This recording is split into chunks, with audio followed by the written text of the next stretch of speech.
Bismillahirrahmanirrahim. Assalamualaikum warahmatullahi wabarakatuh. Waalaikumsalam warahmatullahi wabarakatuh. Di sini kami akan mempresentasikan untuk memenuhi tugas besar mata kuliah jaringan komputer, yang dimana kami akan menjelaskan tentang local area network dan standar Ethernet. Dan anggota kami adalah yang pertama ada Ali Arfi Nafian dengan NIM 223115435. Lalu ada Asep Kurniawan dengan NIM 223115437. Lalu yang selanjutnya ada Muhammad Tafal dengan NIM 22311540556. Lalu yang selanjutnya ada Muhammad Rangga Ramadhani Ardi dengan NIM 22311540557. Lalu yang terakhir ada saya sendiri yaitu Syabil Afif Syafq Iskandar dengan NIM 223115404. Baik, yang pertama ada local area network atau yang disebut LAN. Pengertian LAN, LAN atau local area network adalah jaringan komputer yang terbatas pada area geografis tertentu, seperti rumah, kantor, sekolah, atau gedung-gedung. LAN memungkinkan perangkat-perangkat seperti komputer, printer, dan server untuk saling terhubung dan berbagi sumber daya dengan efisien. Jaringan ini biasanya digunakan untuk mendukung komunikasi, berbagi data, dan kolaborasi di lingkungan lokal. Next. Karakteristik LAN. Beberapa karakteristik utama dari LAN yaitu yang pertama, cangkupan geografis terbatas. LAN hanya mencakup area kecil seperti satu gedung atau beberapa gedung yang saling berdekatan. Yang kedua, kecepatan tinggi. LAN umumnya memiliki kecepatan transfer data yang tinggi mulai dari 10 megabit per second hingga lebih dari 10 gigabit per second tergantung teknologi yang digunakan. Yang ketiga, ada kepemilikan pribadi. LAN biasanya dimiliki oleh individu, organisasi, atau perusahaan dan tidak memerlukan izin pemerintah untuk pengoperasiannya. Yang keempat, topologinya beragam. LAN dapat menggunakan berbagai jenis topologi jaringan seperti bus, star, ring, atau mesh tergantung pada kebutuhan dan anggaran. Penggunaan media transmisi. Penggunaan transmisi pada LAN bisa berupa kabel seperti kabel Ethernet atau fiber optik atau nirkabel seperti Wi-Fi. Kemudian di sini ada tiga komponen utama dari LAN, yaitu perangkat keras atau hardware, kemudian ada perangkat lunak atau software, dan yang terakhir ada media transmisi.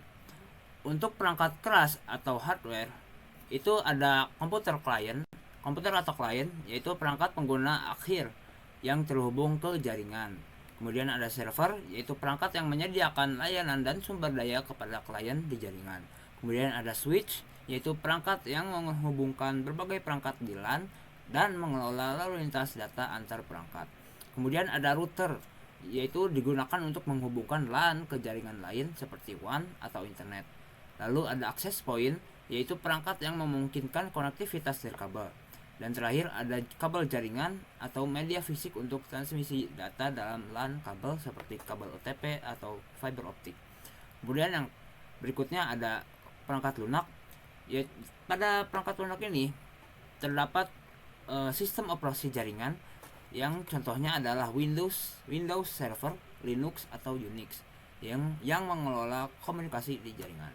Kemudian ada aplikasi jaringan, yaitu perangkat lunak seperti file sharing, printer sharing, atau aplikasi berbasis web. Lalu yang terakhir di sini ada media transmisi, yaitu ada kabel Ethernet, Cat5a, Cat6 atau lebih tinggi untuk jaringan kabel. Lalu ada frekuensi radio untuk jaringan nirkabel atau Wi-Fi. Next. Baik, selanjutnya adalah topologi LAN. Topologi adalah cara perangkat dalam jaringan diatur dan dihubungkan. Beberapa topologi LAN yang umum adalah yang pertama, topologi bus. Dengan cara kerja, data dikirimkan melalui kabel utama dan setiap perangkat memeriksa apakah data tersebut ditujukan untuknya. Kelebihannya adalah biaya murah karena membutuhkan kabel lebih sedikit. Yang kedua, mudah diimplementasikan untuk jaringan kecil. Dan kekurangannya, jika kabel utama rusak, seluruh jaringan tidak berfungsi, maka kinerja menurun seiring bertambahnya perangkat. Yang selanjutnya adalah topologi star, yang cara kerjanya data dari perangkat dikirim ke switch atau hub pusat yang kemudian meneruskannya ke perangkat tujuan.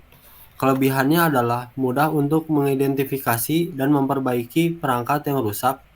Yang kedua, kerusakan pada satu perangkat tidak mempengaruhi jaringan secara keseluruhan. Tetapi kekurangannya, Jika perangkat pusat, switch atau hub rusak, seluruh jaringan terganggu. Yang kedua, memerlukan lebih banyak kabel dibandingkan topologi bus. Yang ketiga adalah topologi ring. Dengan cara kerja, data dikirimkan secara berurutan melalui perangkat hingga mencapai tujuan. Kelebihannya adalah aliran data yang teratur mengurangi kemungkinan tabrakan. Yang kedua, performanya konsisten pada jaringan kecil hingga menengah. Tetapi kekurangannya, jika satu perangkat atau sambungan rusak, seluruh jaringan akan terganggu. Yang kedua, sulit untuk menambahkan perangkat baru tanpa mempengaruhi jaringan. Yang keempat adalah topologi mesh. Cara kerjanya, data dapat dikirimkan melalui berbagai jalur tergantung pada rute terbaik. Kelebihannya adalah sangat andal karena memiliki banyak jalur alternatif. Yang kedua, toleransi kesalahan tinggi. Jaringan tetap berfungsi meskipun beberapa sambungan gagal. Tetapi kekurangannya memerlukan biaya yang tinggi untuk kabel dan perangkat keras tambahan. Yang kedua, kompleksitas pengelolaan meningkat dengan bertambahnya perangkat. Dan yang terakhir, topologi hybrid. Yang cara kerjanya setiap bagian jaringan menggunakan topologi tertentu yang dihubungkan dengan cara lain. Kelebihannya adalah fleksibel, dapat disesuaikan dengan kebutuhan organisasi. Yang kedua, menggabungkan kelebihan dari berbagai topologi yang digunakan. Tetapi kekurangannya, kompleksitas desain dan pengelolaan lebih tinggi. Dan juga biaya implementasinya cenderung lebih mahal. Next. Lalu ada protokolan, yang dimana protokol adalah aturan yang digunakan untuk berkomunikasi antar perangkat dalam LAN. Contoh protokol yang umum yang sering digunakan yaitu yang pertama ada Ethernet, yang kedua ada Wi-Fi atau yang kita bisa sebut wireless LAN, yang ketiga ada TCP/IP atau yang biasa disebut dengan Transmission Control Protocol atau Internet Protocol. Lalu yang selanjutnya ada IPX atau SPX. Lalu yang terakhir adalah AppleTalk. Selanjutnya ada keuntungan LAN. Yang pertama, berbagi sumber daya. Perangkat seperti printer, scanner, dan server dapat digunakan bersama. Selanjutnya, kecepatan komunikasi yang tinggi, di mana komunikasi antar perangkat di LAN sangat cepat dibandingkan dengan jaringan luas. Pengelolaan sentral, di mana administrator dapat mengelola sumber daya, keamanan, dan penggunaan dari satu titik. Dan yang terakhir, hemat biaya. Berbagi perangkat keras dan perangkat lunak mengurangi biaya operasi. Selanjutnya ada kekurangan dari LAN. Yang pertama, cakupannya terbatas, di mana tidak dapat menjangkau area yang luas. Yang kedua, biaya awal. Karena LAN memerlukan investasi awal untuk perangkat keras, perangkat lunak, dan instalasi. Yang ketiga, ketergantungan pada administrator. LAN memerlukan pengelolaan yang baik yang bergantung pada keahlian administrator. Dan yang terakhir, masalah keamanan atau pengaturan keamanan yang baik dan perlindungan terhadap akses yang tidak bisa. Selanjutnya ada perkembangan teknologi LAN.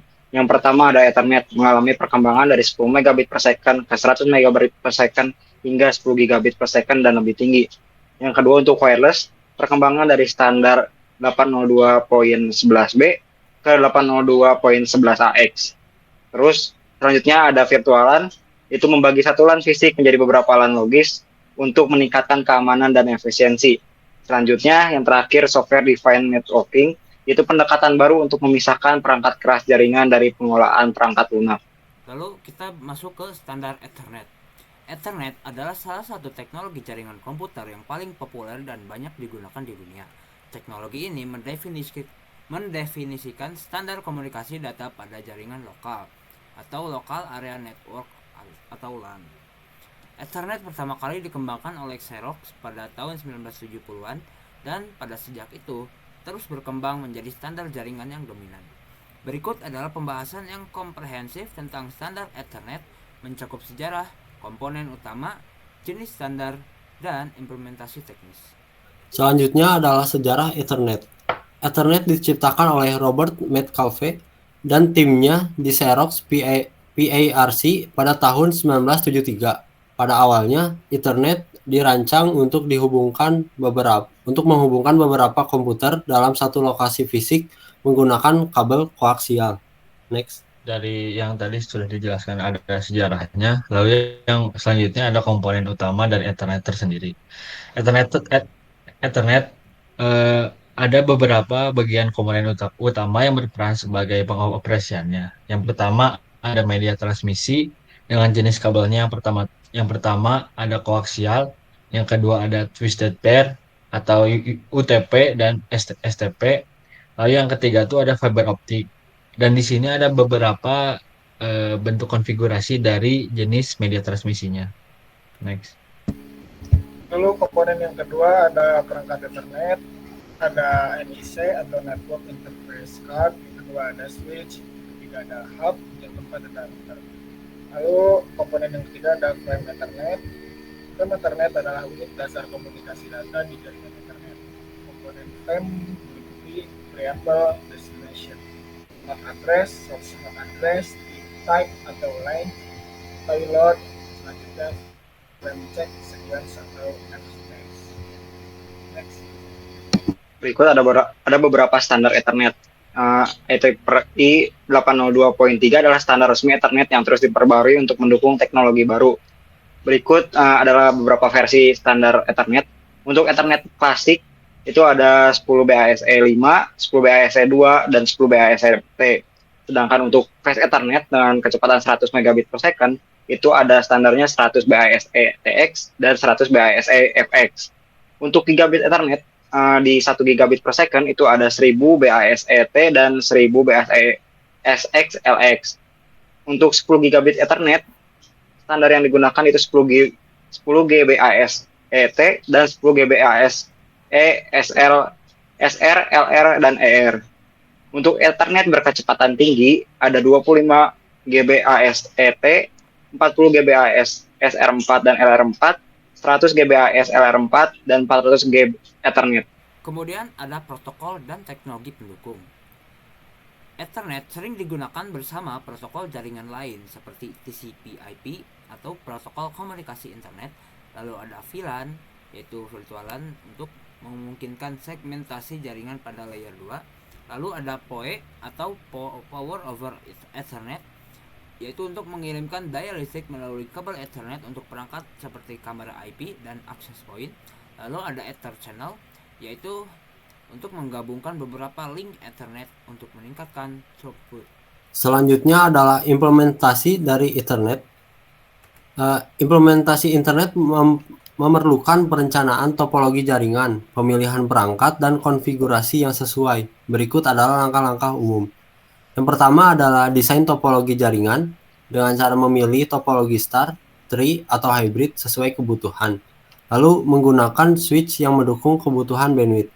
Selanjutnya adalah pemilihan media transmisi dengan cara memilih kabel twist pair untuk jaringan lokal dengan jarak pendek, dan juga menggunakan fiber optik untuk koneksi jarak jauh atau kebutuhan kecepatan tinggi. Selanjutnya adalah konfigurasi perangkat, konfigurasi switch untuk VLAN, trunking, dan fitur keamanan. Pastikan setiap perangkat memiliki alamat IP yang unik. Selanjutnya adalah monitoring dan pemeliharaan. Menggunakan perangkat lunak monitoring untuk memantau lalu lintas jaringan. Dan juga melakukan pemeliharaan rutin untuk mengganti perangkat yang rusak atau memperbarui firmware. Dari semua yang sudah dijelaskan dari implementasi standar-standar, lalu kita tidak akan lepas dari keunggulan dan keterbatasan dari Ethernet tersendiri. Yang pertama ada keunggulannya, salah satunya yaitu ada kecepatan tinggi, yang kedua ada kompatibilitas yang luas, ketiga ada biaya efektif, dan yang terakhir ada kemudahan implementasi. Lalu ada keterbatasannya untuk internet ini, yaitu yang pertama ada jarak yang terbatas, yang kedua ada gangguan elektromagnetik, yang ketiga ada kemacetan jaringan. Mungkin cukup sekian yang bisa kami sampaikan tentang materi LAN dan Ethernet tersendiri. Mohon maaf bila ada kesalahan. Wabillahi taufiq wal hidayah. Wassalamualaikum warahmatullahi wabarakatuh.